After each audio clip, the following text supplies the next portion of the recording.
રાજકોટની સૌરાષ્ટ્ર યુનિવર્સિટી એ હરહંમેશ વિવાદમાં આવતી હોય છે, ત્યારે આ વખતે વિવાદનું કારણ બન્યું છે સૌરાષ્ટ્ર યુનિવર્સિટીના કાયદા ભવન નજીક જ દારૂની ખાલી બોટલો જે જોવા મળી છે। આ દારૂની ખાલી બોટલો પરથી વાત તો સ્પષ્ટ થઈ રહી છે કે આસપાસમાં જ ક્યાંક દારૂ પીવાતો હશે। સૌરાષ્ટ્ર યુનિવર્સિટીમાં અલગ અલગ ભવનમાં અનેક વિદ્યાર્થીઓ અવરજવર કરતા હોય છે, ખાસ કરીને વિદ્યાર્થીનીઓ પણ આ જ વિસ્તારમાં અનેક વખત પસાર થતી હોય છે, ત્યારે આ જગ્યાએ દારૂની ખાલી બોટલો જોવા મળતા સુરક્ષા સામે પણ અનેક સવાલ ઉઠી રહ્યા છે।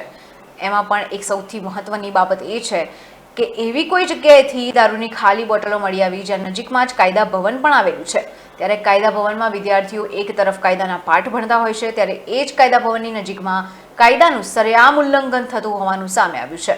સૌરાષ્ટ્ર યુનિવર્સિટી દ્વારા સુરક્ષા પાછળ વર્ષ દરમિયાન લાખો રૂપિયાનો ખર્ચ કરવામાં આવે છે। યુનિવર્સિટીનો મોટાભાગનો વિસ્તાર સીસીટીવી કેમેરાથી સજ્જ પણ છે, ત્યારે આવી પ્રવૃત્તિ કેમ થઈ રહી છે તે પણ સૌથી મોટો સવાલ છે।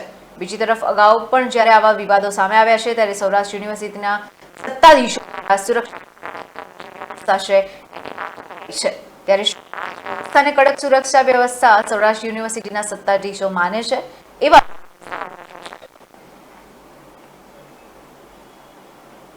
સૌરાષ્ટ્ર યુનિવર્સિટીમાં પહેલી વખત ખાલી દારૂની બોટલો નથી મળી। આની પહેલાં પણ ગયા વર્ષે સૌરાષ્ટ્ર યુનિવર્સિટીના કેમ્પસમાંથી ખાલી દારૂની બોટલો પકડાની હતી અને અવારનવાર રાજકોટમાં વિદ્યાના ધામમાંથી નશાના પદાર્થો પકડાવા એ ખૂબ આમ બાબત થઈ ગઈ છે। રાજકોટની મોટી જે મારવાડી યુનિવર્સિટી છે તેમાં તો ગાંજાના છોડ વાવેતર જે પકડાના હતા, છતાં એમાં સરકારે કોઈ પણ પ્રકારના પગલાં એ કોલેજ ઉપર નથી લીધા।